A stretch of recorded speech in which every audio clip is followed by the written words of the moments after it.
The August 10th, 2023 meeting of the Woodbridge Township Board of Education will now come to order. Roll call, Mr. Secretary. Ms. Anderson. Here. Mr. Delapietro. Here. Mr. Treebwasser. Here.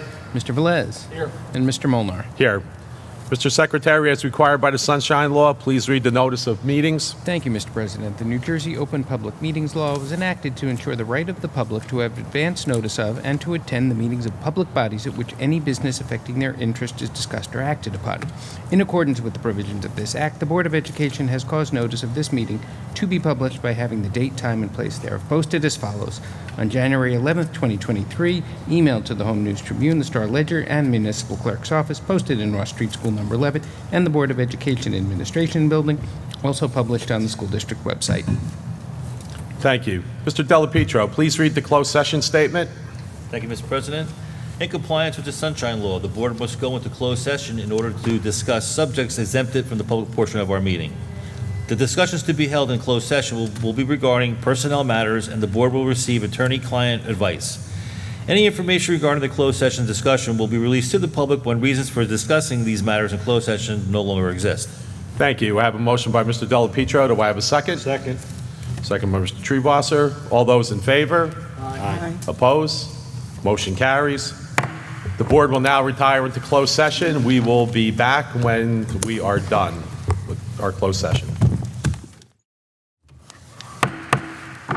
Please rise for a salute to the flag and a moment of silence.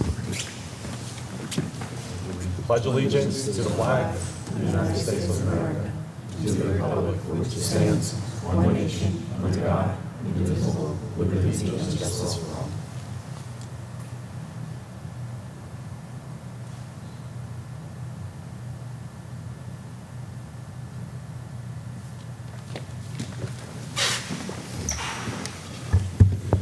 Do I have a motion to reconvene? So motion. Motion by Mr. Treebwasser. Is there a second? Second. Seconded by Mr. Sedana. All those in favor? Aye. Oppose? Motion carries. Roll call, Mr. Secretary. Ms. Anderson. Here. Ms. Bourdain. Here. Mr. Delapietro. Here. Mr. Sedana. Here. Mr. Treebwasser. Here. Mr. Velez. Here. Mr. Molnar. Here. Mr. Secretary, please state for the record any notice of bids received. Mr. President, for the 2023-24 school year, we opened the following bids. On July 25th, 2023, IFB 24-03B, Physical Education Supplies. On July 26th, 2023, IFB 2409, Window Air Conditioner Units. Thank you. The Woodbridge Township Board of Education welcomes and encourages active, productive, and respectful participation by members of the public and seeks to protect the First Amendment rights of those who engage in the exercise of free speech at this Board of Education meeting. Members of the public are requested to express themselves in a civil manner with due respect for the dignity and privacy of those whose legal rights may be impacted. The public is now invited to speak regarding the agendas being presented this evening.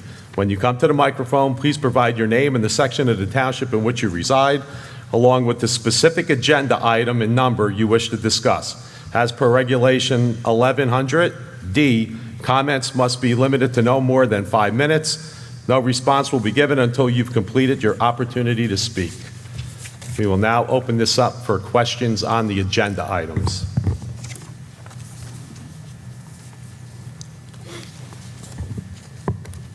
Seeing no questions, Superintendent's agenda. Mr. President, I have 30 items to present to the board. Do I have a motion for the superintendent's agenda? So motion. Motion by Mr. Treebwasser, seconded by Ms. Anderson. Are there any comments or questions from the board? Roll call, Mr. Secretary. Ms. Anderson. Yes. Ms. Bourdain. Yes. Mr. Delapietro. Yes. Mr. Sedana. Yes. Mr. Treebwasser. Yes. Mr. Velez. Yes. Mr. Molnar. Yes. Policy and Planning Agenda, Mr. Delapietro. Thank you, Mr. President. The Policy and Planning Committee, on recommendation of the Superintendent of Schools, presents the following 3 items. I move for the adoption of the foregoing. Thank you. I have a motion. Do I have a second? Second. Seconded by Ms. Bourdain. Are there any comments or questions from the board? Roll call, Mr. Secretary. Ms. Anderson. Yes. Ms. Bourdain. Yes. Mr. Delapietro. Yes. Mr. Sedana. Yes. Mr. Treebwasser. Yes. Mr. Velez. Yes. Mr. Molnar. Yes. Curriculum agenda, Mr. Treebosser. Thank you, Mr. President. The Curriculum Committee, on recommendation of the Superintendent of Schools and the Assistant Superintendent for Curriculum and Instruction, presents the following two items. I move for the adoption of the foregoing. Thank you. Have a motion. Do I have a second? Second. Seconded by Mr. Delapietro. Are there any comments or questions from the board? Roll call, Mr. Secretary. Ms. Anderson. Yes. Ms. Bourdain. Yes. Mr. Delapietro. Yes. Mr. Sedana. Yes. Mr. Treebwasser. Yes. Mr. Velez. Yes. Mr. Molnar. Yes. Finance and Insurance, Mr. Treebosser. Thank you, Mr. President. Finance and Insurance Committee, on recommendation of the Superintendent of Schools and the Business Administrator Board Secretary, presents the following 9 items. I move for the adoption of the foregoing. Thank you. With the motion, do I have a second? Second. Seconded by Mr. Delapietro. Any comments or questions from the board? Roll call, Mr. Secretary. Ms. Anderson. Yes. Ms. Bourdain. Yes. Mr. Delapietro. Yes. Mr. Sedana. Yes. Mr. Treebwasser. Yes. Mr. Velez. Yes. Mr. Molnar. Yes. Buildings and Grounds agenda, Mr. Sedana. Thank you, Mr. President. The Buildings and Grounds Committee, on the recommendation of the Superintendent of Schools and the Business Administrator/Board Secretary's Office, presents the following 5 items. I move for the adoption of the foregoing. Thank you. We have a motion. Do we have a second? Second. Seconded by Mr. Treebosser. Any comments or questions from the board? Roll call, Mr. Secretary. Ms. Anderson. Yes. Ms. Bourdain. Yes. Mr. Delapietro. Yes. Mr. Sedana. Yes. Mr. Treebwasser. Yes. Mr. Velez. Yes. Mr. Molnar. Yes. Transportation agenda, Mr. Delapietro. Thank you, Mr. President. The Transportation Committee, on recommendation of the Superintendent of Schools and the Business Administrator Board Secretary, present the following 2 items. I move for the adoption of the foregoing. Thank you. I have a motion. Do I have a second? Second. Seconded by Ms. Anderson. Are there any comments or questions from the board? Roll call, Mr. Secretary. Ms. Anderson. Yes. Ms. Bourdain. Yes. Mr. Delapietro. Yes. Mr. Sedana. Yes. Mr. Treebwasser. Yes. Mr. Velez. Yes. Mr. Molnar. Yes. Cafeteria agenda, Ms. Bourdain. Thank you, Mr. President. The Cafeteria Committee, on recommendation of the Superintendent of Schools and the Business Administrator Board Secretary, presents the following 3 items. Thank you. I have a motion. Do I have a second? Second. Seconded by Mr. Treebosser. Are there any comments or questions from the board? Roll call, Mr. Secretary. Ms. Anderson. Yes. Ms. Bourdain. Yes. Mr. Delapietro. Yes. Mr. Sedana. Yes. Mr. Treebwasser. Yes. Mr. Velez. Yes. Mr. Molnar. Yes. Equity agenda, Ms. Anderson. Thank you, Mr. President. The Equity Committee, on recommendation of the Superintendent of Schools, presents the following 2 items. I move for the adoption of the foregoing. I have a motion. Do I have a second? Second. Seconded by Mr. Sedana. Are there any comments or questions from the board? Roll call, Mr. Secretary. Ms. Anderson. Yes. Ms. Bourdain. Yes. Mr. Delapietro. Yes. Mr. Sedana. Yes. Mr. Treebwasser. Yes. Mr. Velez. Yes. Mr. Molnar. Yes. Personnel agenda, Mr. Velez. Thank you, Mr. President.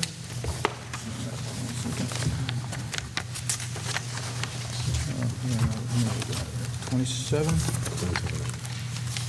Personnel Committee, on recommendation of the Superintendent of Schools and the Assistant Superintendent of Human Resources, present the following 27 items. I move for the adoption of the foregoing. Thank you. I have a motion. Do I have a second? Second. Seconded by Mr. Treebosser.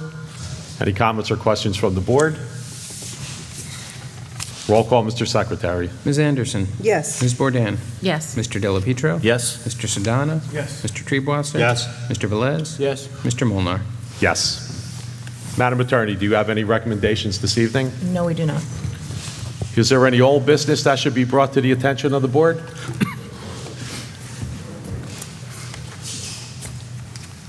Is there any new business? Mr. President, if I may? Ms. Bourdain? I just want Absolutely. to say that today was the last day of PACE, the Extended School Year Program, and I think it went wonderfully. They were divided between 2 schools. I think it was a pretty nice summer between the 2 schools and all the administrators. So thank you, Julie, and to your team. Mr. President? Ms. Anderson? Yes, I just wanted to take a moment to acknowledge our 2023 College and Military Acceptance List. It is a true testament to our district, how we open the doors to our students post-graduation. Some of the schools that were listed on our list included Princeton, Harvard, Duke, some HBCUs like Morgan State, so a very impressive list. So I just wanted to acknowledge that, the efforts for the district for that. Thank you. Just got one thing. Mr. Del Pietro? If anyone's interested in being a school crossing guard, the Township has opened up the hiring process. If anyone wants to be a school crossing guard, you can contact the Human Resources at 634-4500, extension 6400. It's $16 an hour. If anyone's looking for, for work to help the kids cross the street, it would be greatly appreciated. Thank you. Thank you. Any other new business? Dr. Massimino, do you have anything to report this evening? Yes, Mr. President, I do. I wanted to give the opportunity to our Transportation Director, Mr. Snelly. There was some concern that I had received some parent phone calls regarding transportation to some of the parochial schools. There was some unfortunate misinformation being shared, and I'd like to turn it over to Mr. Snelly to discuss the process about how we procure transportation for those students. Thank you, Dr. Massimino, Mr. Chair. For those of you that don't know, my name is Mark Sinelli. I'm the Transportation and Cafeteria Supervisor for the Woodbridge Board of Ed. As Dr. Massimino said, I believe the reason some people are in attendance tonight is due to busing availability for non-public school students for the school year 2023-2024. Unfortunately, whether we agree or disagree, the Woodbridge Township Board of Education has no choice but to follow the non-public school transportation procedures issued by the New Jersey Department of Education, Division of Finance and Business Services. Some of those requirements are as follows. We have to receive B6Ts, which are forms from the schools telling us which students are attending, and that is how we distinguish who's getting transportation or who's within walking distance to the schools. Throughout April, or the deadline for that, is March 15th. Usually we give it a little extra time because we have our own time constraints with what's going on in our office with the school, but the deadline for them to come to us is supposed to be March 15th. Throughout April, we take those and we send them to ESCNJ, which is the Educational Services Commission of New Jersey. What they do is they put them together and they put them out to a bigger group of contractors, bus contractors, to see if they could get contractors to do the work for us. One of the requirements that we have before we can do aid in lieu is to make sure that our ESCNJ cannot do the work for us or cannot get it cheaper than what's required. This year, ESCNJ has put them out to bid multiple times, and we have gotten no bid on any of them. Our state requirement then is to notify the parents by August 1st, and we went ahead and sent out, well, we notified all the schools first, somewhere around the beginning of July, mid-July, and then we sent out letters to parents around mid-July. The reason that we cannot do them, and this is per the directive from the Department of Education, is that, and I'm quoting from their directions, local boards of education shall not expend more than the maximum per student amount in accordance with NJSA 18A 39-1A. This maximum expenditure does not include any administrative fee charged by a CTSA. For those of you that don't know, the CTSA is our ESCNJ. That's our CTSA. So this year, the allotted amount per student is $1,165. Our contractors that have done it in the past cannot do it at that number. We cannot do it in that number, and the reason for us not being able to do it in that number is our costs are too expensive. When we do non-public schools, unfortunately, because of the way they are, the logistics make them longer than a public school because the students are more spread out. So instead of being able to go to a neighborhood and pick up, 10 students here, going around a corner, pick up 10, if we have a bus, as an example, with 30 students, it may be 20 stops.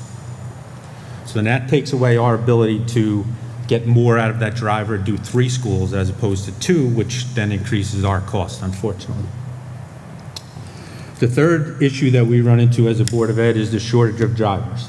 And again, that's not something that's specific to us. That's actually a nationwide thing, and it is it happens a lot in New Jersey. Every school district is short of bus drivers. For us, this year, some other things that kind of contributed we're moving school 14 to school 25, so there's more additional buses needed there for the children that used to walk to school 14. Now we have to bus them over to school 25. We did decentralize some of the ESL students. However, it may result in some extra buses going from certain areas to certain areas. And then we also had a contractor who declined to renew some of their contracted routes for the next school year. So we're going to have to keep most of them in-house. So those are the reasons why we couldn't do in-house. And to put it out to a contractor, per the New Jersey Department of Ed, we cannot do it for more than, we're not allowed to pay more than $1,165 per student. And that's kind of where our rationale and reasoning was with making this decision. So, Mr. Sinelli, if a parent now had a child in a parochial school, what do we do now for them? We give them basically that stipend? Yeah, each student who is eligible for busing, which would mean over 2 miles from school, just like any other, that's per the New Jersey law also, now becomes eligible for what they refer to as aid in lieu. That aid in lieu dollar amount, and that's the same as the maximum expenditure, it's $1,165. So each student that attends a non-public school that we are now giving aid in lieu will receive $1,165 in 2 installments, one after the first semester, one after the second semester. If you have two children, then it's 2 times $1,165. Thank you. I'll open it up for questions for now, just from the board, if you have any questions for Mr. Sinelli.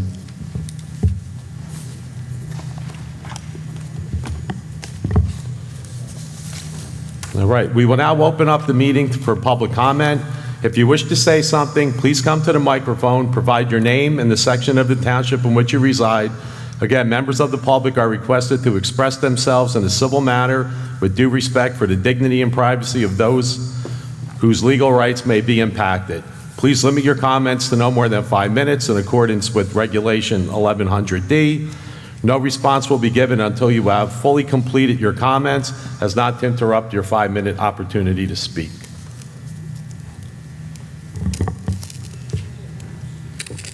But you could just come up to the microphone and give your name and the part of town. Patty Oropesa, Fords, New Jersey. My daughter goes to St. James. How much did you say it was going to be? $1,165 per student? 1,100, yes. So my letter said it's going to be $582.50. The $582.50 should be per semester. Let me just make sure the math is correct, I'm sorry. Yes, it is.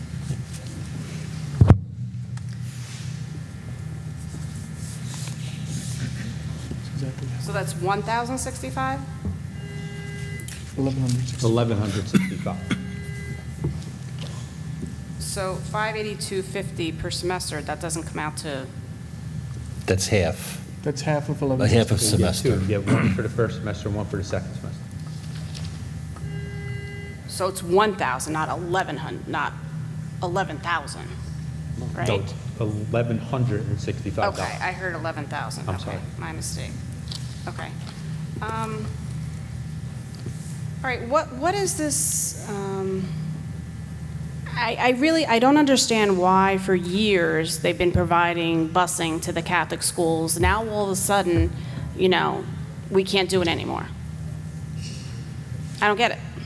I heard the guidelines, but it just doesn't make any sense to me. Is that your only question? Because Yeah. we don't want to interrupt going back and forth if you Yeah. have more questions. Mr. Sinelli? It just seems a way of pushing the Catholic schools out.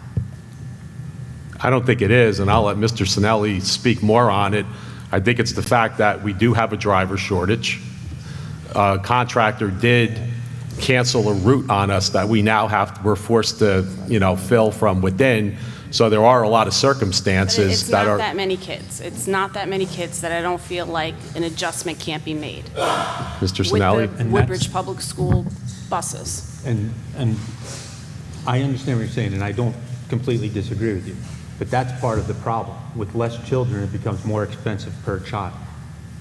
So if there's, 20 kids on a bus versus 40 kids on a bus, it does So make a why not difference. have like the smaller buses as opposed to like, I've seen these big buses pull up to our school when we don't have that many. So why not let it be cost effective and get these smaller buses as opposed to the bigger buses that have more gas and everything else? You actually have 4 buses for your school.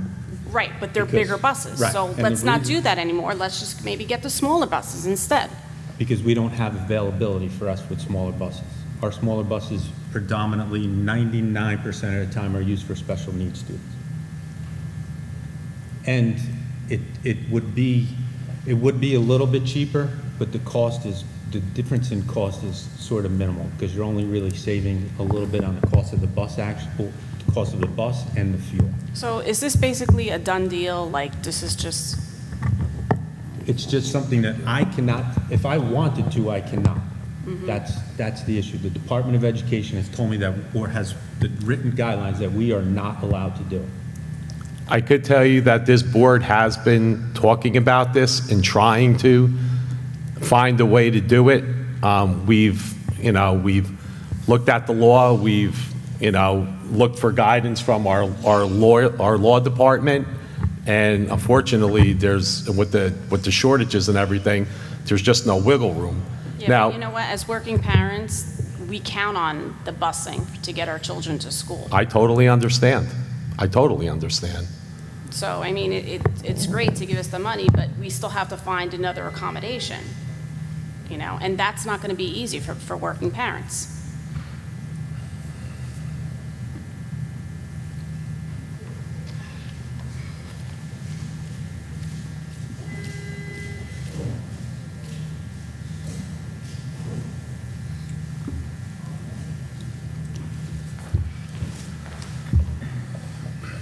Good evening, board members. My name is Nadege Lewis-Pierre. Some of you, I'm happy to say that I've met you and have interacted with you because my daughter Naomi is a special needs student, and we've been proud residents of the Avenel City here in Woodbridge since September of 2012. I stand with the parents at St. James School because my younger 2 children also attend St. James School. Actually, my middle child, she graduated in 2022 and is now attending UC and has successfully completed her first year there. But my son is still there. I stand with those that who still have their children there and who hope to one day also have the choice of having their child attend a private school. And from what I've seen over the years, many doors of the private schools have closed. And I'm just very concerned that this decision will negatively impact our parochial schools, our private schools. When we first moved to Avenel, my husband and I, this is nothing that we've ever even imagined or planned, is to enroll our children in private school, but there was no full-day kindergarten, and so we had a decision to make. And when we looked at St. James School, we said, okay, we'll do this for the year. This was supposed to be for a year for kindergarten, and then move on. But we found such a great community of people at St. James School, and I'm sure anyone else that's here that's also represented tonight for their private schools. They feel the same way. And we never left. We never left. St. James is the only school that they've known.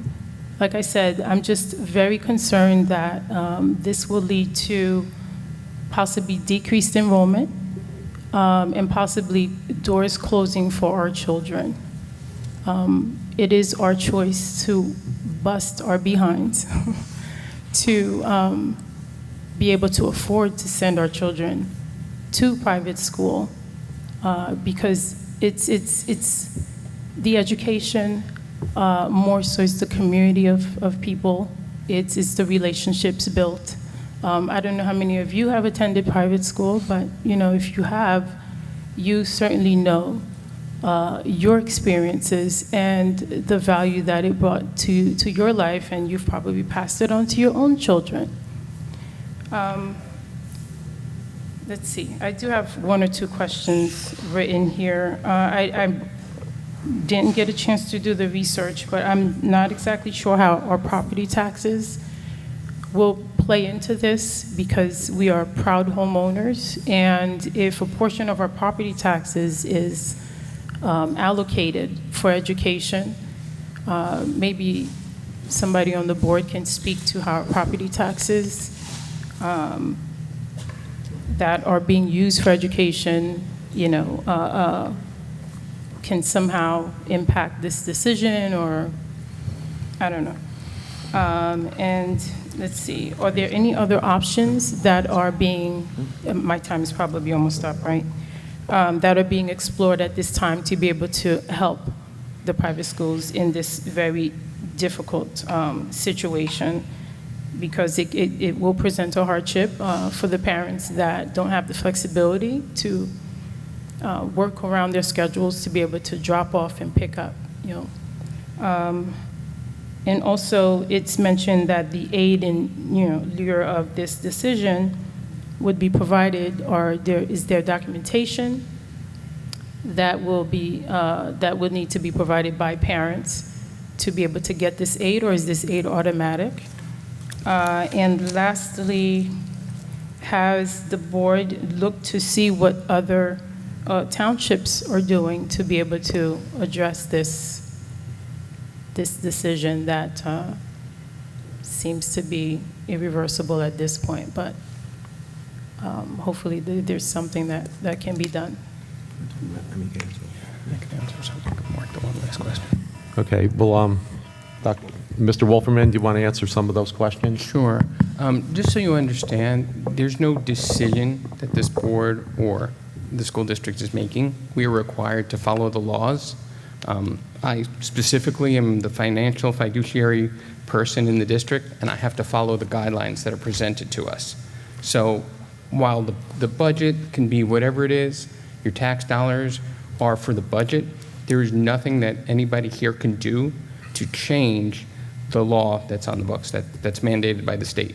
It is not something that's a decision by anybody here. It's something that's provided to us by the state that we need to follow, like any other financial regulation. In terms of your question about notification, Mr. Sinelli can probably answer that part of it. Yes, for the documentation for the aid in lieu, you'll be getting a letter mailed to the address that we have on file, as long as you filled out one of the B6T forms, which I'm pretty sure most people do. That'll be mailed out to you sometime around January for the first semester, and it'll be paperwork, and I'll have instructions, and you have to sign paperwork and send it back to us. But you will get something from our office, and if you don't by January, by all means, you can give us a call in the transportation office. And just let me add one thing to be clear. Your taxes do not get impacted in any form by what's happening here. There is no impact. Whether you paid more or less, it's based on a cap. That percentage wouldn't change based on the busing. Well, I specifically asked the question about property taxes more so to understand, like I said, I don't know exactly how, or the logistics around the percentage of our property taxes that are used for education. There is but if these services are no longer being provided to our students that are attending private schools, how do we account for that? Well, there is none, and I kind of use the example of, if you're a senior citizen and you're living in our town, you have the taxes you pay, even though you don't have a child going to that school district. And since your taxes, like Mr. Wolferman said, are your taxes. I think what you're trying to say is that because we're not providing this service to you no more, are you wondering, are you going to get a tax break because the busing's not provided anymore? It's just your tax rate's your tax rate. I forgot what the percentage is on what education is. I know there's a certain percentage of your tax bill that's municipal, county, education. So in a sense, a person that sent their child to public school, the taxes they were paying paid for their child to get bused and your child to get bused. So that doesn't change because of this, unfortunately. So based on what you just said, then, my child is at a disadvantage, because if my property taxes would pay for both the private school child and the public school child, and, the busing is no longer available for my private school child, then my child is at a disadvantage.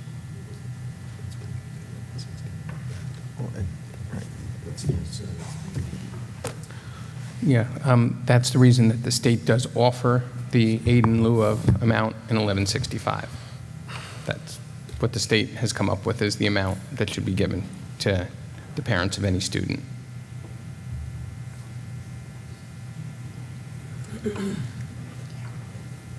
Thank you for your time. Thank you.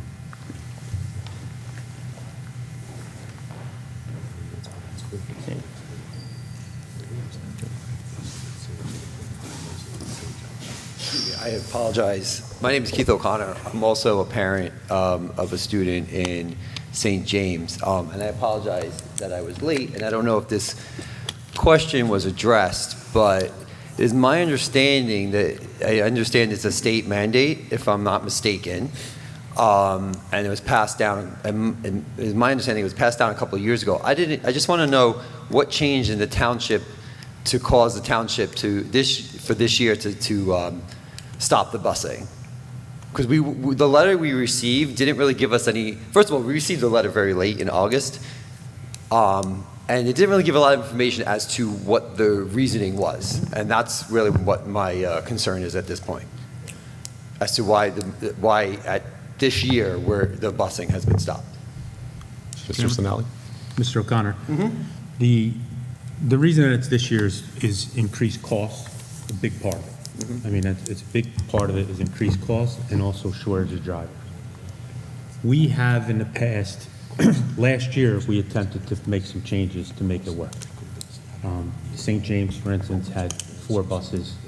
Before the start of school, we were going to try and do it with 3, and then it turned out that it was just, we couldn't get the timing to get the bus to the next school.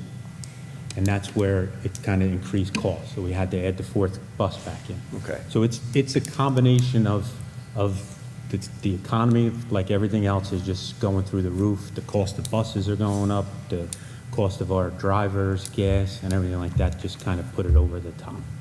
Okay. So just to add on to that, I know that our school, we accommodate our timing for our first bell and our dismissals, so we can use the same busing services and the same bus drivers that the public schools use. Isn't there a way that if there's a timing issue, can we work through that to not completely eliminate the busing service? However, we could figure out a way to work with the public schools that we could all use the same facilities and the same buses and drivers that we have been using for all these years? I can't answer if your school can change things to fit into the schedule better. And quite honestly, I'm not sure how much. The issue with the private school, again, is just the amount of students or stops, let's say, because there's individuals, a lot of them. I mean, if you have siblings, they're at the same stop, but it's just a lot of stops. The way that we can reduce costs is, like for us, for big school buses, we do 3 schools. We do a high school, middle school, and elementary school. Because of the way that the private schools and quite honestly the magnet schools are the same exact way. Everything's spread out more. It's more one stop, one person or siblings here, and then you go 5 minutes over there, and there's one. And that's the logistics of it is what causes even more of a problem. Because if I could split the bus by 3 schools, then the cost goes down substantially. Was that actually approached and thought about? Where, let's say, I could just use it for example, let's say St. John Vianney and St. James, for example, right? Is there an idea that maybe we can share those buses and just to help alleviate what you're just saying?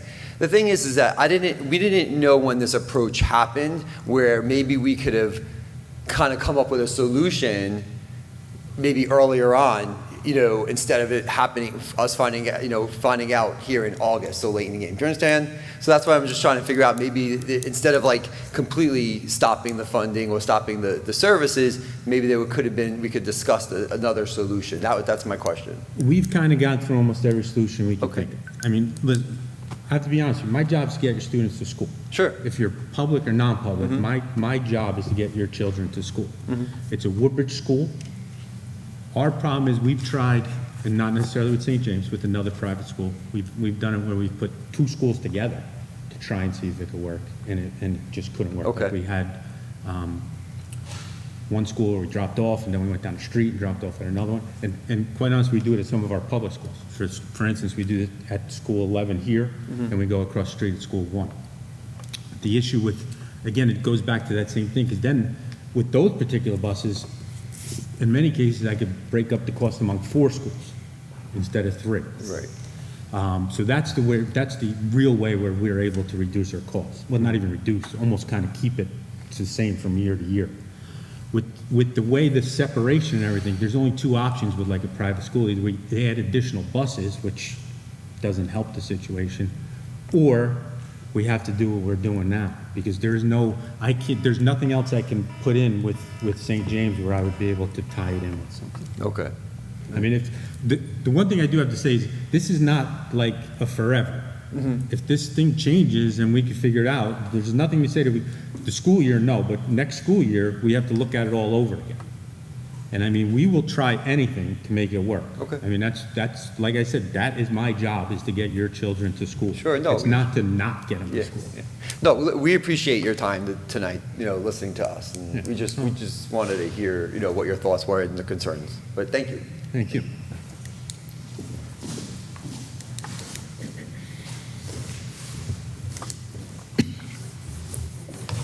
Hello, Carlo Fazio, Woodbridge. I'm also here to talk about the busing with St. James and the private schools in Woodbridge Township. As Keith had mentioned, a lot of us were just caught off guard by this, being so late in the summer to find out about this. A question I have regarding budget and finance: in the event that every parent whose child is a bus student couldn't get their children to school because of work, etc., how would you accommodate them in the school and in the budget? Now, if 50, 40 kids now can't go to St. James or St. John Vianney and they had to be absorbed into the township, that would be I would imagine, a big problem, and it would I'm assuming, a much higher cost per student versus busing. That's one question I have. Another question, again, we had heard some rumors that, of course we knew that it was a state mandate, but we were told that the board had some discretion on it, on applying it or implementing it at a certain time. If that's not true, then of course that's out of your hands. And as you had mentioned too, it could be a possibility that this might change next year. If that is the case, is there a time frame that we would be notified, any meetings on the state level that we can get involved and speak to someone about that? And I want to close by I want to thank the board and appreciate all your help that you have given to us at St. James School for our fundraisers, our events, our street fairs, and all those items. We do appreciate your help in all these matters. And we just want to voice our concern about this issue. So thank you. Mr. Fazio, just on your questions, thank you for coming tonight. I know there was misinformation going out there. I mean, I always joke around and I say it's Woodbridge, and rumors just spread wild. We knew we were going to get to this point tonight. That's why we wanted to have Mr. Sinelli here to explain it. I was told that the priest Sunday from the altar had told everybody go to the Board of Education meeting. So we just wanted to make sure that, the information that you were getting from the school, we wanted you to at least hear from the expert whose job is, to bus your children. As far as the new students coming into the school, if there are new students, we teach them. That's what we do. That's what we're bounded by the state of New Jersey. We educate the children that are enrolled in our school district. If we get an influx of, students from the private schools, we're going to teach them. That's our job. I'm trying to think, contact on the state level, I mean, yeah, I guess you could contact your legislator, and I remember this, and I know Mr. Maris is in the audience, we for years tried to have our in-house cafeteria, and we operated at a deficit, and we tried to keep it going and tried to keep it going because we felt at that time that was the right thing to do, not to have to go out to have a private company come in, and then you don't know what kind of employees you're getting, who you're getting in the school. But then the state of New Jersey passed a regulation that said if you're an enterprising unit, you had to be solvent or make a profit, and we couldn't. It was just impossible for us to do it, and we had to basically go out for an RFP for our cafeteria. So there are times where the state has come down and we've had to, unfortunately go into a direction. Like Mr. Sinelli said, we will keep going. Like I said, this board has been questioning this. We've been in communication with the administration, sitting down, our transportation committee, trying to see if there's a way that we could do something. So we will keep those talks going to see if anything does change. All right, thank you. Thank you.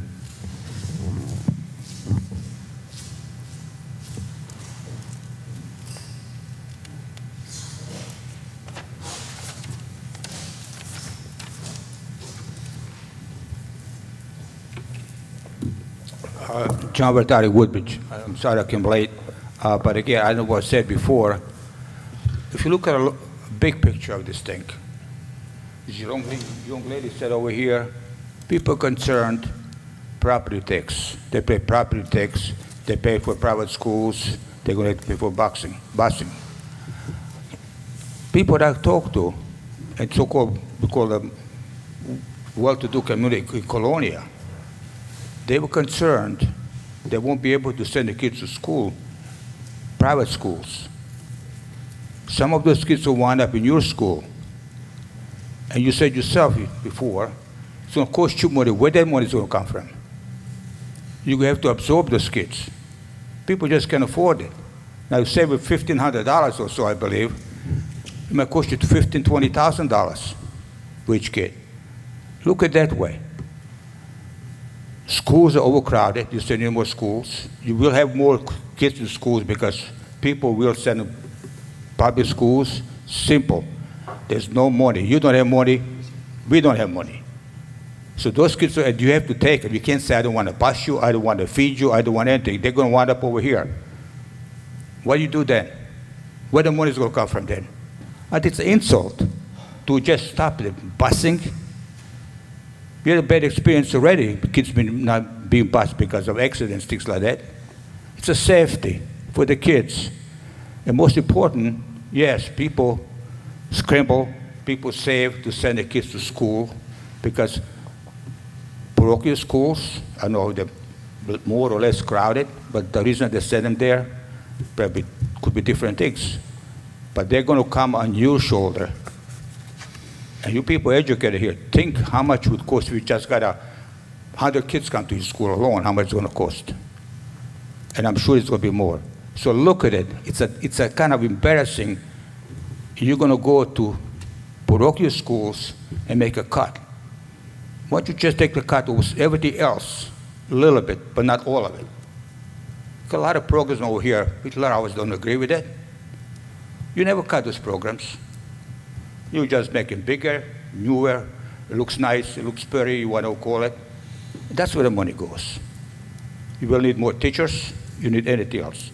But again, as a Catholic myself, my kids never went to private school. I was happy with public schools. But again, it's their rights. But they do pay school taxes to the township, plus they pay for the school to go to private schools. I don't care if it's a private school or if it's a charter schools. They're off your hands. Like you said before, it's not your responsibility, yes.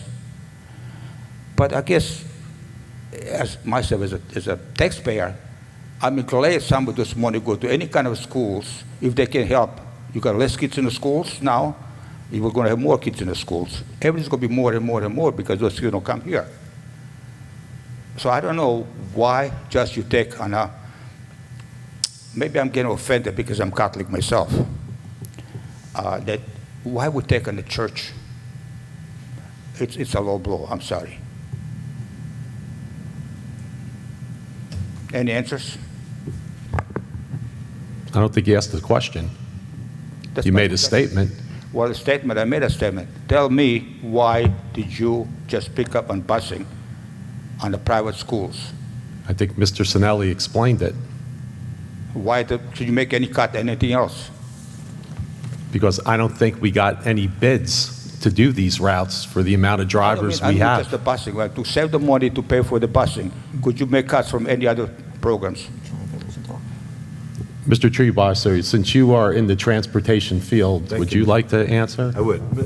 Mr. Vitalik, maybe you missed Mr. Sinelli's answer, which he did explain quite eloquently. To be honest, I couldn't hear it. I just want to recap it.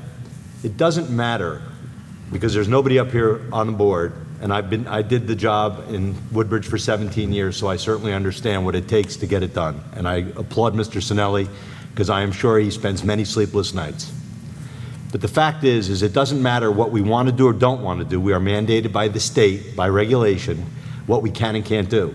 It doesn't matter if we decide that we want to take money out of arts, math, science, sports, or anything else.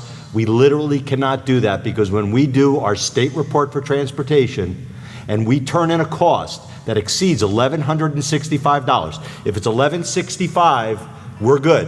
If it's $1,165 and 1 cent, we will be facing fines for exceeding the cost.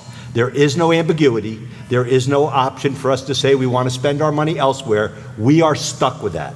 And I tell you now, and I can't speak for anyone up here, but I tell you now, there is never a moment when you're in transportation that you don't recognize that the parents don't care about the money. And I've had this conversation with the state. The parents want busing. That is what they want. We understand that. We jump through hoops on a regular basis. I'm doing it in the district I'm in now.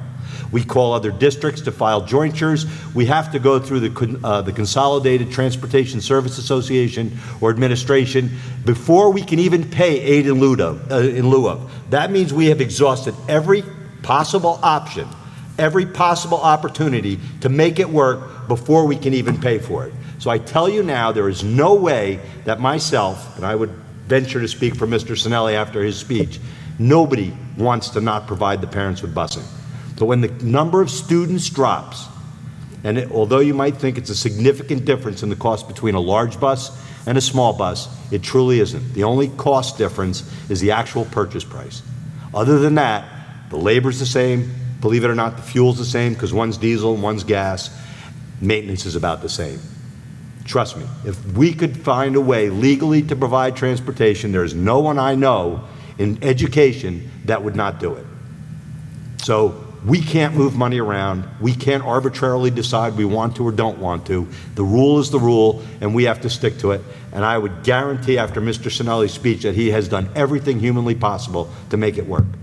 So I hope that answers your question. Thank you. Let me ask you a question. Does any other... Mr. Vitalik, your 5 minutes is up, but because of this issue, we've been letting other people go longer. I'll let you ask one more question. Okay, one more question. Does any other district in a state of New Jersey or Middlesex County provide a school busing for parochial schools? Sure, as long as it doesn't exceed the $1,165. I have buses that I do to parochial schools in the town that I work, because it doesn't exceed the amount. Excuse me, I have another bunch of schools that I don't bus because it does exceed the amount. It's about the number of attendees on the bus. That's what drives the cost. If you have 54 kids on a bus, you're roughly at $60,000. If nobody bids for that $60,000 run, you can't provide it. It's that simple. It's very finite. So what you're saying is too many kids on a bus?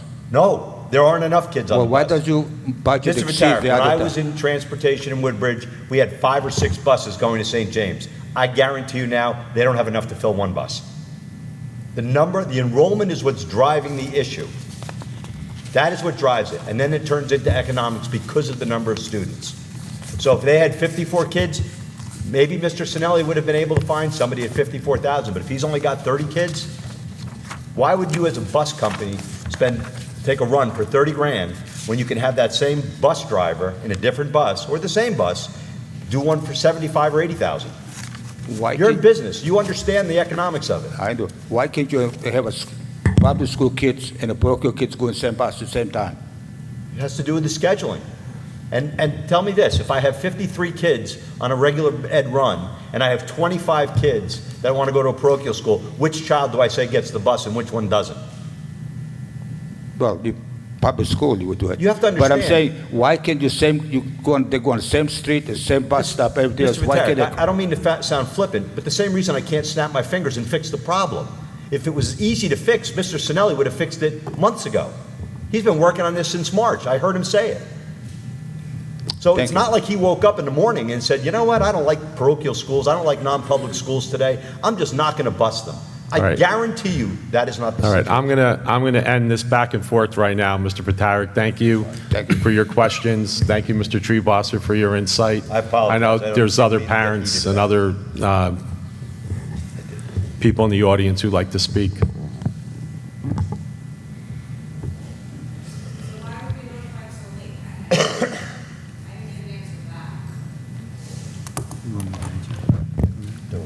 The requirement by state is by August 1st.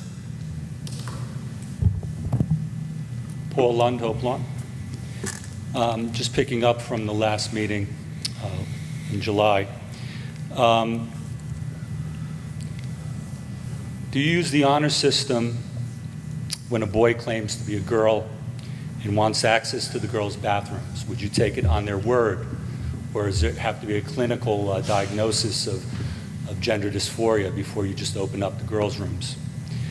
Secondly, from last time, I asked about the NJEA having a reporting tool that tracks parents who question curricula, who question some of the books in the library, who question some of the policies that they deem inappropriate for their children.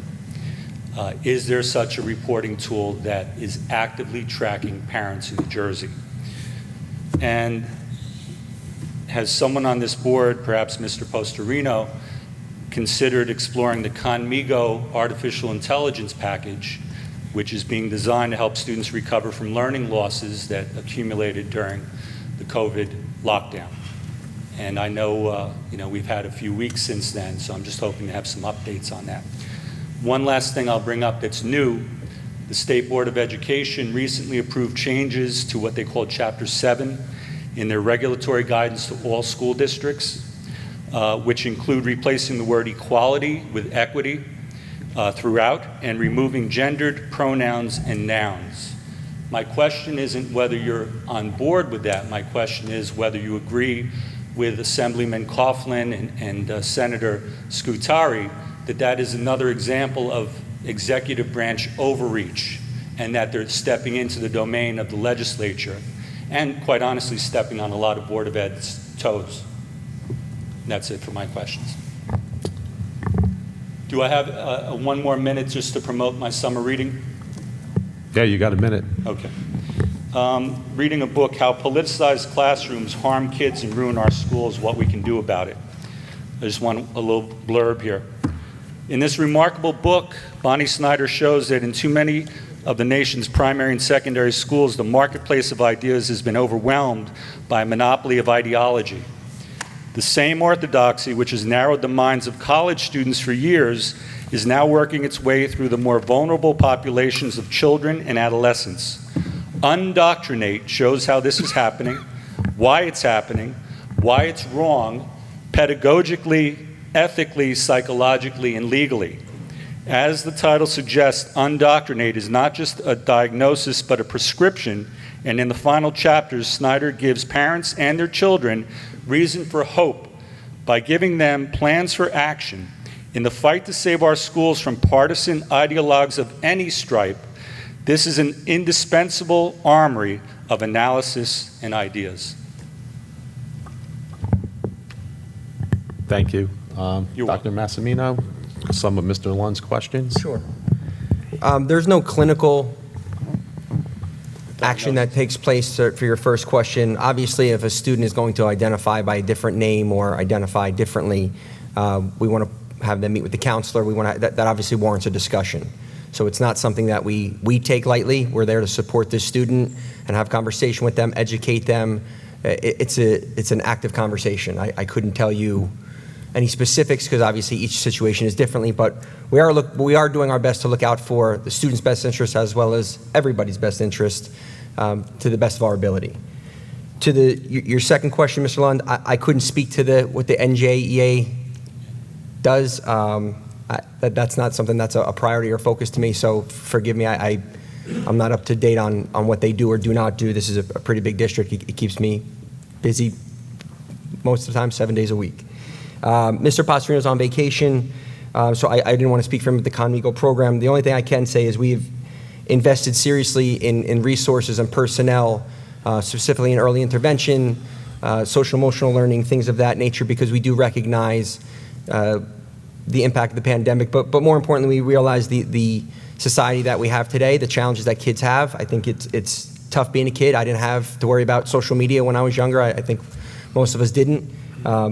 But when we start talking about learning and assisting students in learning, call me old-fashioned, I like to have a teacher or someone there to work with students. I don't know enough about AI to comment on that, so I wouldn't dare to because it's not something that I have an expertise in. And regarding the State Board of Education and some of the changes, that's something we're actively having a discussion about. There are things that we do and things that the state has rolled out that we want to make sure we're consistent with what we believe to best practices while also being consistent with what their guidelines are, and I do believe that warrants a further discussion. So it's relatively new. A lot of my colleagues have been on vacation. This is the time that I would say everybody takes vacation. I'm personally waiting for summer to start so that I can take some vacation, but that's just how it works. But that is something that we have a discussion about. It does have our attention in terms of, will that result in some changes in our district or won't it? So we're talking about it, but we are aware. Thank you. Thank you, Doctor. And as far as the ESSER funds and federal funds, and I can send an email to see how they've been spent. Right, Mr. Wolfman? Okay. Absolutely. Thank you. Thank you, Mr. Lund.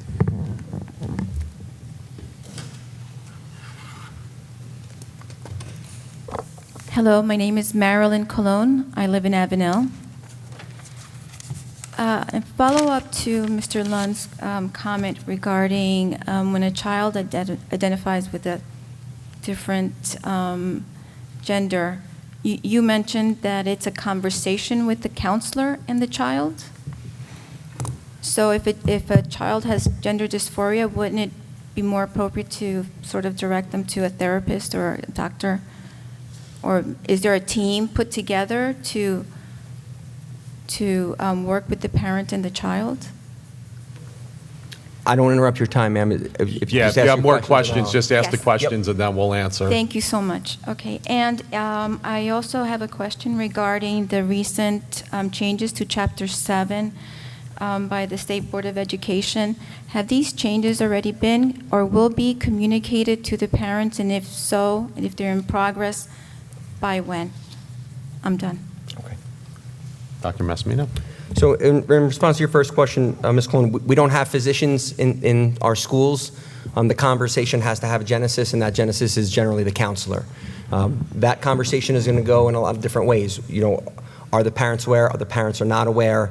We're looking out to see where is the student at? Is this something that they've been thinking about for the better part of the school year? Is this something that it kind of hit them yesterday? I couldn't answer that, but obviously there has to be an initial conversation. So it's not the only conversation. If I said that, forgive me, but the initial conversation I would recommend be with the counselor who does have training in mental health and mental well-being, and then wherever the conversation has to go, I'm confident that our professionals will guide that conversation that way.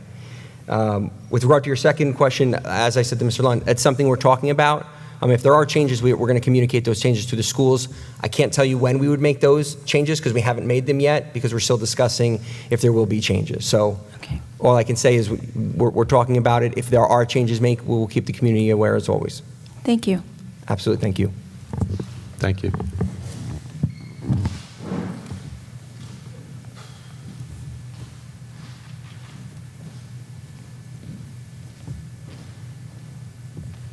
Good evening. Tom Maris, Fords, New Jersey.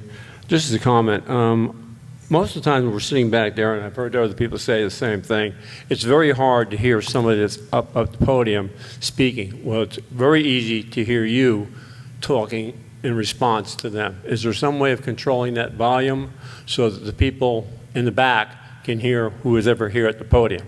I know I speak loud, so I'm sure everybody can hear me, I'm sure. If you can't, please let me know. That said, look, I don't want to waste much more time on that. My apologies for wearing the cap, but I just recently had a subdural hematoma, and I had to have skull surgery to relieve it, and I'm still in a recovery mode. So if you'll bear with me, at least that's progressing. A couple of questions I do have. There was a mention about $1,165 as a ceiling. How is that number derived, and by whom is it derived? Adjunct to that, if you were to challenge that, there was a mention of fines being levied. What is the value of those fines, and could you contest it in court? And perhaps the taxpayers of Woodbridge would be willing to do that to make sure that our, thank you, I can hear the difference in the volume, that our taxpayers in Woodbridge would be willing to bear those costs. And perhaps with all of the money that is well touted about from the mayor coming in on the pilot programs, some of that pilot money, which you don't always get the full benefit of the taxing on that, you're getting a percentage of what is actually collected, could be used to augment the bus services, or perhaps even go to something like Uber drivers to pick these children up if it is cost effective in the neighborhood. In addition to that, the question comes up from the last time I was here: what is the status of School 14? What is the status of the rehabilitation of Schools 4 and 5? Another question that I brought the last time I was here: with girls competing in sports against transgenders, the school policy, and could a woman, a girl, biological girl, refuse to compete in the sport even though she's a participant in that sport with the school without any penalty? Likewise, could a girl refuse to use the ladies' restroom if a male is occupying it and request that he be removed so that she or she's, more than one female, can use that facility without a male presence? Essentially, those are my questions for this evening. Thank you. Dr. Massimino? Sure. I'll let Mr. Wolferman or Mr. Snelly speak to the 1165. I'm certain the state designates it, but I'm sure being that they focus more on transportation, they could. That is correct. It's the state sets it? Okay. I don't know how they arrived at that number, Mr. Maris. It's a state decision, so I couldn't tell you how they got to their decision or why they picked that number. With regard to the pilots and money. I'm sorry, there's an adjunct to that. I said, can you challenge it in the courts? Obviously, you don't know where they're coming from, so it's arbitrary and capricious as far as you're concerned. You don't know how the state's getting to that number. Why not challenge it if it's affecting our kids in this school district? I can challenge it. My concern is if we go over it, we get fined. Yeah, how much is the fine? I don't know. Let's find out. Put it to the taxpayers. With regard to School 14. I think, Council? The original aid in lieu amount was actually by the legislature, and it gets adjusted by this, and it gets adjusted by the state. So that's how it started. It started at like 700 or something. The state does a lot of things. How do they arrive at that number? I don't know. It was the legislature originally, and then there is an adjustment. That part on how they actually do the adjustment, I don't know. Let's find out. But that's all I'm saying is I appreciate that's it. where it started, and that's where it is, and they do it on an annual basis. Okay. The issue of fines is there's an overall statute on complying with state law, which can put all of your state aid at risk. So it's not just if you do this, then you get a $50 fine. Mm-hmm. It is a review by the State Department of Education that looks at what it is, what those amounts are, and then makes a determination. If you're fined for something, then down the road, you may be able to challenge it, but you won't know, so you won't know what the risk is. But we do know that it's harming, and it's harming the kids in the school right now. So why not look into what that challenge would be? perhaps again, the people in this township would like our representatives to step up and fight the state and say, we've had enough. You're affecting our children. We're not going to live with it. And you want to go to court? Let's go to court. At least give us the option. Give us the information. Dig into it. Come back and tell us.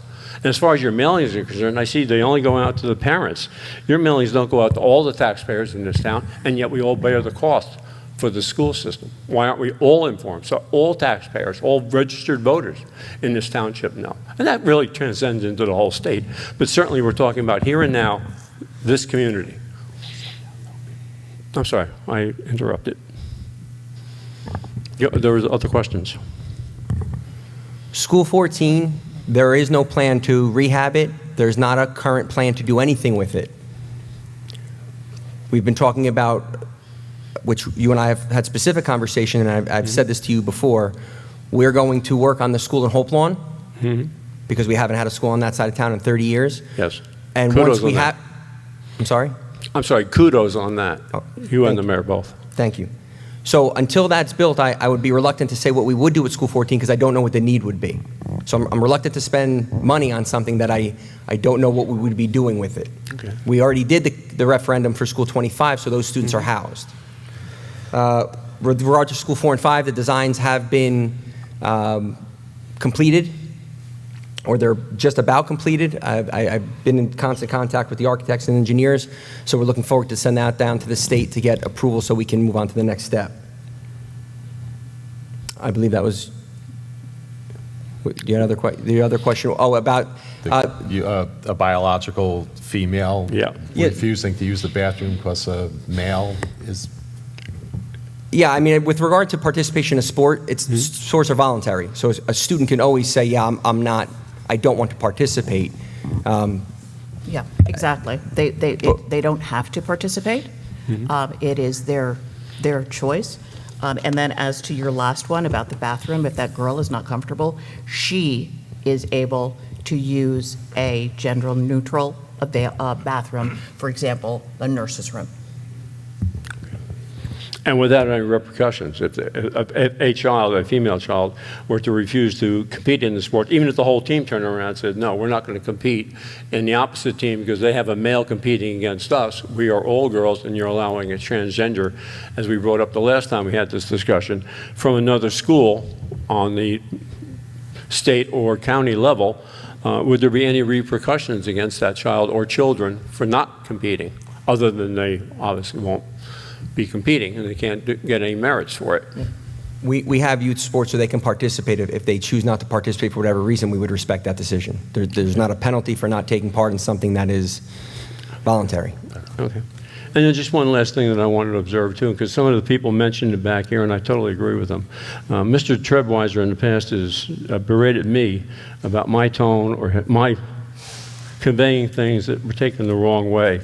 I might ask him to look at his own posture and his own tone when he's speaking to people. Thank you. I appreciate your opinion, Mr. Maris.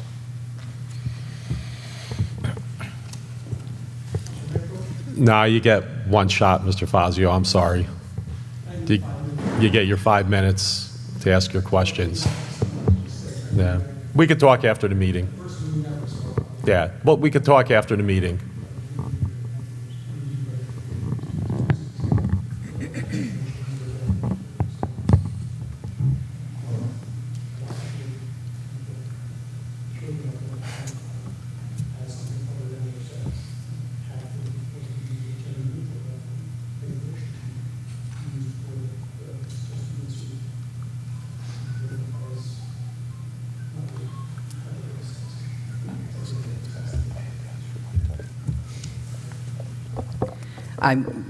My name is Carrie O'Connor, longtime Woodbridge resident, formerly not at the moment, but I do have a student that goes to St. James and two that have recently graduated in the last 3-4 years at this point. I will ask Mr. Fazio's question first, is that why is it the student that identifies as something other than their born sex having to use a gender-neutral bathroom and if they're uncomfortable? And why is it Right, and not making them uncomfortable going to, a different bathroom. Am I saying that correctly? Okay. And to Mr. Sinelli, thank you so much for coming tonight to listen to our questions and hearing some of our opinions. You were very kind to email me the legislation, regulations very quickly from your office, and I very much appreciate that. And Winona in the office is so lovely. But my questions is that, a few of them. One is, did you have a conversation, or was there any kind of meeting or conversation with either, maybe not the diocese, because that's too vast and goes outside of Woodbridge Township, but of the Catholic schools that do lay in Woodbridge Township? St. James, St. John Vianney, am I missing any? And two, I'm third generation of St. James. My children are fourth generation. For all the years that I have been there, I've always known the start and end days of our schools to adjust and flex. And now I understand why. It's because of the transportation, schedule and trying to accommodate with the public schools at Woodbridge Township, in which we've always been very flexible. Was it ever approached to us for this year specifically to, adjust our start or stop time, or, as you said before, put the students on the same bus to where our start time might be later and our end time might be later, if there was something that we could do there? My other question is that, within our school, we have not only kindergarten, which, in some schools in Woodbridge Township, you could say that that's a school alone. There's grammar schools, from maybe K through 5th or 6th, or 1st through 5th and 6th. And then you have the middle school. I'm not aware of any of the schools in the township that share busing for those three, and maybe I'm just not aware of it. But with any of the Catholic schools in town, our school is a one-stop where it really houses 3 schools. So I feel like there is really a way that we could accommodate, and we would be very accommodating to Woodbridge's schedule, maybe even to your budget. I don't know what the deficit of, what the contract in terms of the price in the bid is, or, the bottom line, but there's no hiding that the Catholic schools, have a tough time right now. We've seen a number of them close in the last 10, 15 years. St. Cecilia's, OLP, St. Andrew's. There's been a number of them. We're doing everything that we can. We run on a deficit as well. We are led to fundraise to raise that money.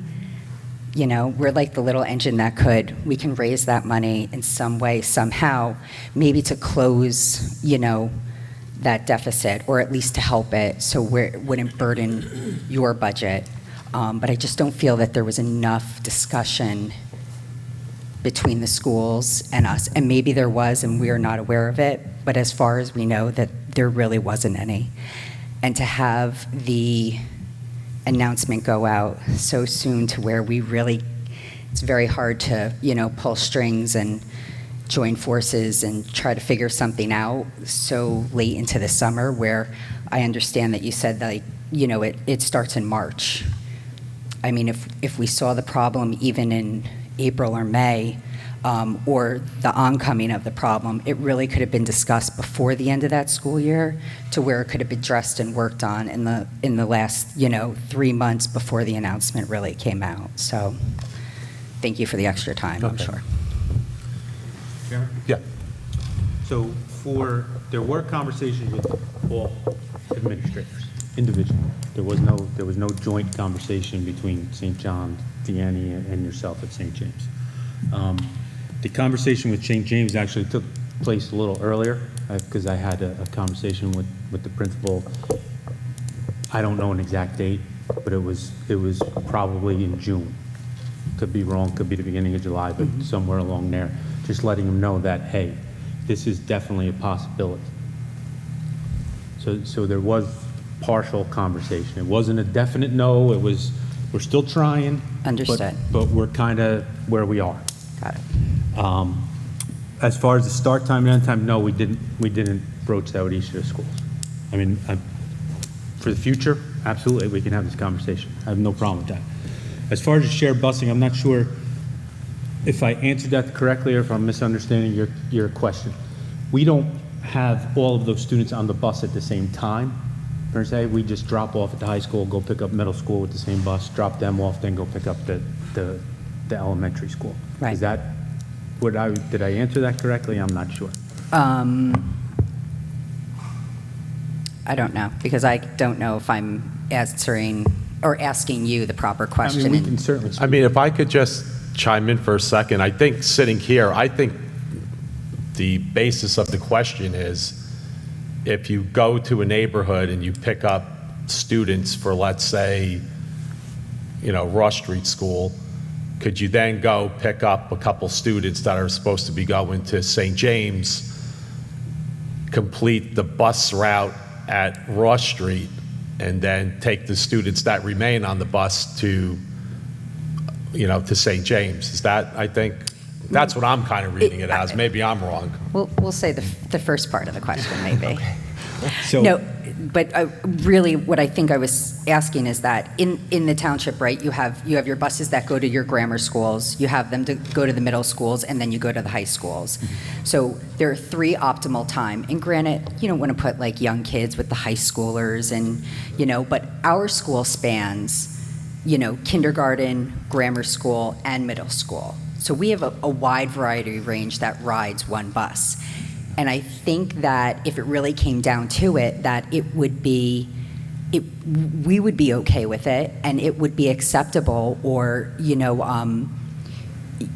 our younger kids or any of the kids either had to ride with the grammar school, buses or the middle school buses. I mean, heck, we would even be, listen, if it's got to be high school, it's got to be high school too, our policy for our public schools is we do not mix levels. So we don't put middle school with elementary school. Okay. We don't put high school with middle school. Well, wouldn't that even be like a cost savings to you at some point? Like if you did one route? The difference is time, because we're dropping off a middle school at, say, 8:05. The high school's going in at 7:30. So getting them on the same bus, if we did that, that would mean kids were on a bus for, an hour and a half. What time did the middle schools and the grammar schools start? You got basically 7:30, 8:05, 8:15, and then 9 o'clock. So there's like a space in there. And part of that is so that we don't have to mix them. We do mix, like I said, elementary schools. Right. We'll mix school 11 children with school 1. Right. It's not optimal. Honestly, I'm not a big fan of it, but sometimes we have no choice because it is a safety issue if a child gets off at the wrong school or something like that. Sure. But we have no choice Right. at this point. Well, even between the 7:30 and the 8:05, there's quite a large gap to where, you could drop off if we were picking up on that bus. There is, but there's not, unfortunately, because then you have to go to the stops and pick up all these kids. So if we're coming here to Woodbridge and that bus is going to Colonia, then that's where it just runs into a logistic problem in a lot of ways. But I'm willing to, believe me, all your ideas, like I said, I want your children to get on a bus. We appreciate that. All right. I think that's all that I had. If you have anything else, you can certainly Thank give you. me I know where your office or how to get you. Thanks so much. Okay.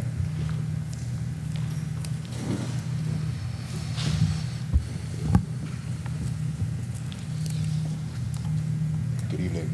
My name is Joe Wiggins, Woodbridge resident. We've talked on the phone and email. Yes. I just have 4 questions.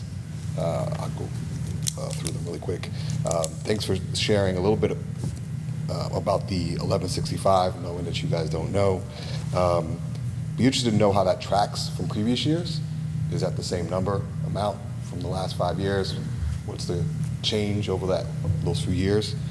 Second question is, how many students are impacted? Like, how many letters were sent out? If you have an approximate number or exact number, would be great for me to know. And then the third thing, I think one of the themes that the parents feel is the timing of communication. I know you've done a great job in trying to figure out a lot of scenarios. We've talked about those scenarios. We really appreciate you sharing that insight. The question is, moving forward, very curious on what, how do you plan to establish a method or a stage gate of communication moving forward? So in other words, if we're talking about March 2024, are you going to notify us? Then there's going to be an update in June 2024. I'd be very curious if there's an action plan in communicating if there are going to be changes for 2024. And then the last question, is anyone on this board impacted by these changes on the busing, whether that's your personal family or extended family that in Woodbridge? That's your questions? Mr. Sure. Sinelli? So the change in 1165, they change it. I can't tell you exactly when it changed, but yes, it does change. I think, as we stated earlier, it started at 700. I don't know how many years ago that was. 20 years ago or Yeah, something. so 700, 20 years ago, which obviously, quite honestly, is not enough money, right? But they do change it. They don't tell us when they're changing it. They just kind of give us the directive that the number is now this. Got it. The all schools number I do not have with me, but I can certainly get it to you. I have your email. I think I sent you You sent me some something. very helpful information. Yeah. Thank you. Yeah. The communication changes, we can take a look at it. The issue is really the timing issue, because we have to get all these numbers in March, and then we have to do everything in between letting you know that we can't do it versus, like I can't tell you on March 16th, I'm not doing it in September, because that's not fair to you, it's not fair to me. Right. So we have to go through those steps that I was talking about earlier to do this all over again. So I don't know that the communication can be much earlier, but we can try and do it a little bit earlier. I mean, technically it's August 1st. That's too late. Yeah. I think it's more just flagging. If it's something where, based on your experience, you have indication that this may continue in March, like, hey, we went lower, right, 1140. This is not going to look good. Could you notify us, March, April? It's not going to go lower, that I can tell you. It never has. But do you see where my rationale is? Yes. That could be something that could be at least messaged earlier? Yes. And then I had one more. And I'm sorry, can you just... The last one was anyone on the board impacted by these changes? I am not. I can't speak for anybody here. I do have friends that are not benefiting from this. So just one. No, I could say the same. I've been approached by friends that this is affecting them. My children are out of school. My daughter graduated a couple of years ago. But I do have friends, I do have colleagues at work that are affected by this. I have colleagues that are affected by this. My children are adults. You said your children are impacted? My children are adults. Oh, adults. Thank you.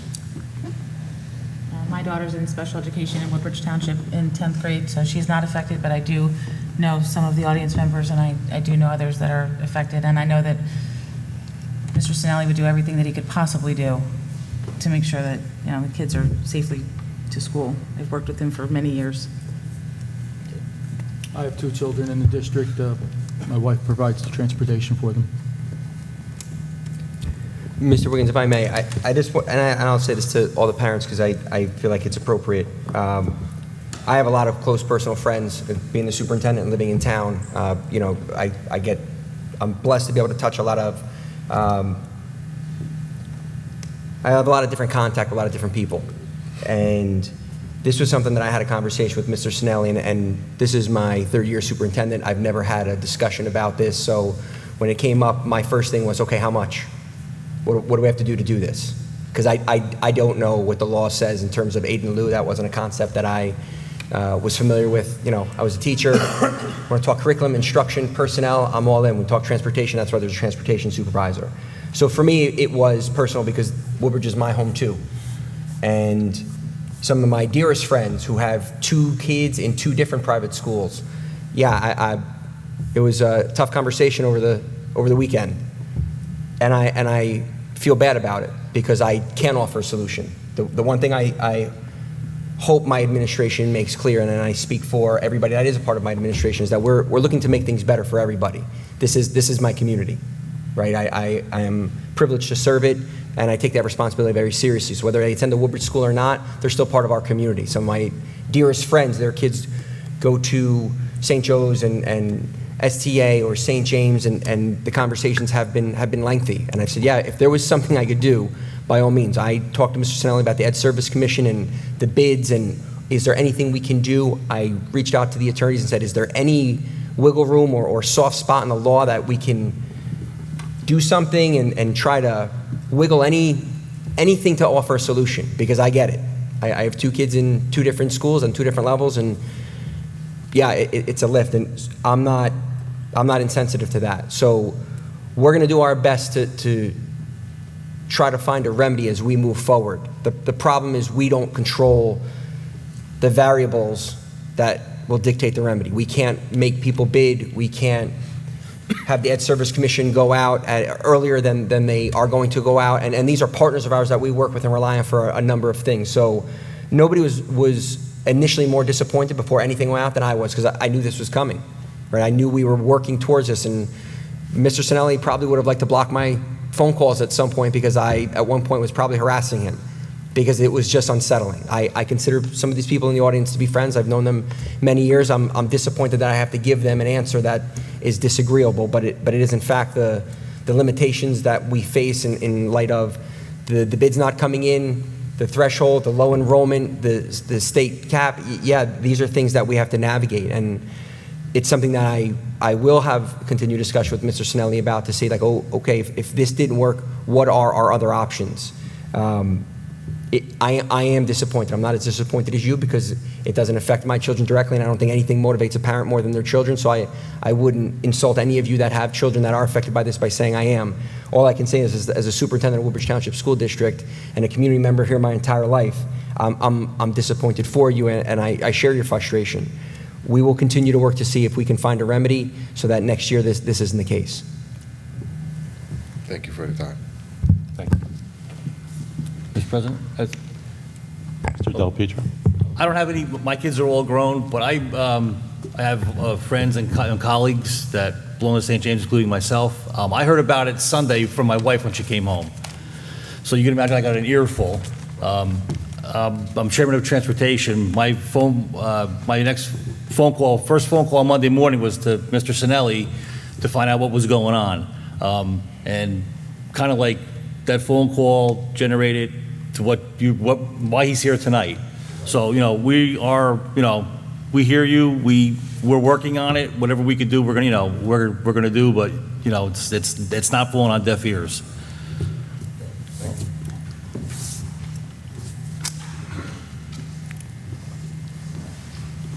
Okay, good evening, everybody. My name is Joseph Frame. I've been in town most of my life. Carlo and I were classmates in Woodbridge High School in 1992. I have 4 children that go to St. John Vianney School. And to kind of pigtail off what you were saying, the lady from St. James, could we do something at the town level? I know, I heard everything Dr. Massimino and you guys have all had to say, but in my opinion, I live on Claremont, right behind Claremont Avenue School on Stanford Avenue. Why couldn't we do a bus sharing thing? Because St. John Vianney School is right behind Colonia Middle School, and they both started approximately the same time. You understand what I'm saying? So could we get there? I understand, the money's not available and all this other stuff. But could we at least bridge that kind of gap? Is that something that's possible? Mr. Chair? Yeah. So it kind of goes back to what the other person was saying. That entails mixing, even though St. John Vianney is the same way, it's basically elementary and middle school mixed. Right. Our policy is not to mix our students by grade levels, or school levels, let's say. So putting our middle school students with kindergartners is against our policy. Right. Mr. But you kind of Sinelli? contradicted yourself because you said that, I know St. John Vianney does do kindergarten through, Yes, I mean, we. Middle schools. We had the same we're doing the same. maybe there should be a policy change. Well, I mean, folks, we're all trying to do the right thing for the town, right? Okay? Yeah. So, let's try to do something. I mean, to just sit here and say, oh, thank you very much, and all this kind of stuff, that's not solving anything. I stand out there for the bus, okay? It comes at 20 after 7 to go to St. John Vianney, and it comes at 7:25 to go to Colonia Middle School. So, to me, I think we could work towards that, even if there has to be a policy change. That's something we could look into. I mean, just changing the policy is not going to happen overnight. And then what's going to happen when you get the parent of an elementary student saying, I don't want my minor being on a bus with a potential 18-year-old, but a high school student. No, So, no 18. I mean, if we do high school, Let's not turn it negative. I don't want to turn it negative. It's not high school. The thing It's that middle school.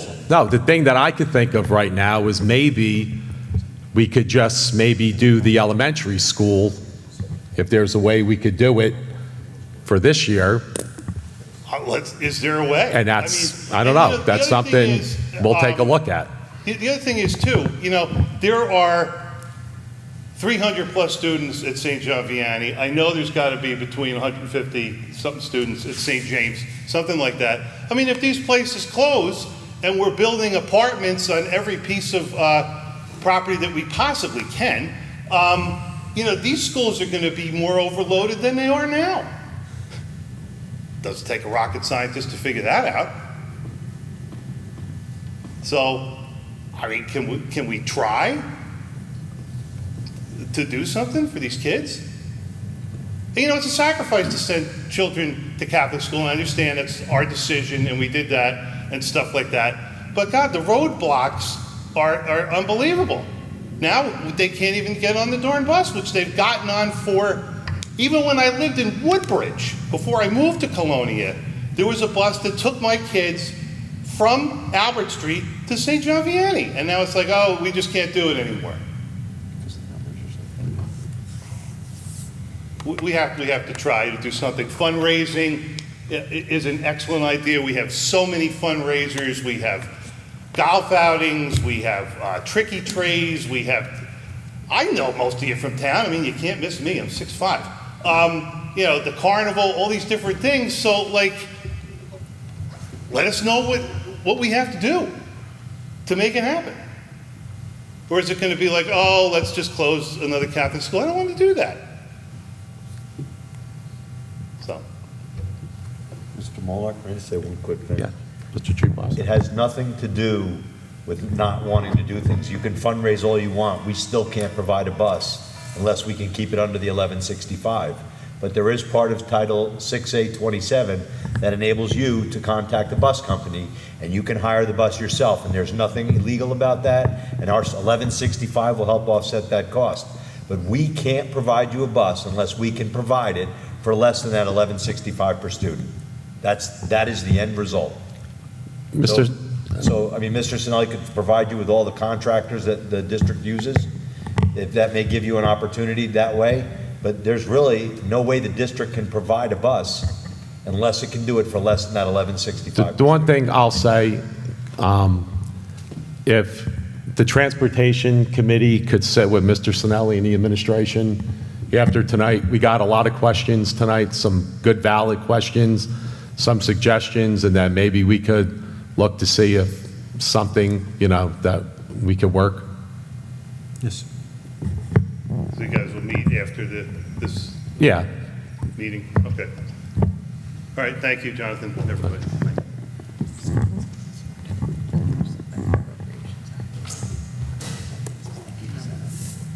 Council?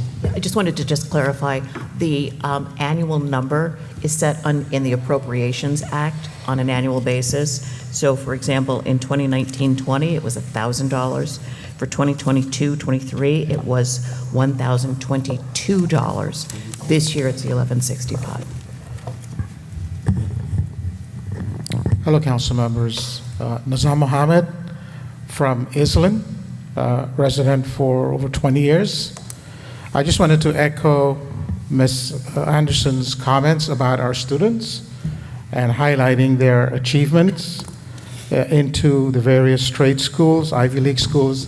But I also just want to mention Rutgers, State University of New Jersey as a great school also. I work there, so I'm pretty much partial to Rutgers. So in addition to all the other great schools, Princeton, MIT, Johns Hopkins, etc. Just another announcement, just a FYI, I don't have a question per se, but as a CPA for the last 20 years, I do want to mention that there's a school sales tax holiday for those parents wishing to take advantage of that discount. The sales tax holiday runs from August 26th, which is my daughter's birthday, and also my anniversary, my wedding anniversary. So from August 26th through September 4th, and there are approximately 60 plus items that are going to be tax-free, including backpacks, writing materials, computers, and all other durable goods that will be available for purchase. My only comment on this is why not sooner, right? Why just August 26th? So that's for the state, so that's not for you to answer so much. So I just wanted to share that regarding the school sales tax holiday for parents online as for the parents that are here to take advantage of that. And I just wanted to acknowledge Mr. Maraz. He left already, wishing him the best on his surgery and his procedure that he had on his head. So it's good to see him up and about. Thank you so much for your time. Thank you. Is there anybody else? Not seeing anybody, the chair will, I'm going to close public session now. I want to thank everybody for coming tonight and asking your questions. We have some information that we could go back and sit now and go over some ideas to work on this a little bit more. So we thank you for that. The chair will enter a motion to adjourn. So motion. Second. Got a second? All those in favor? Aye. Meeting's closed.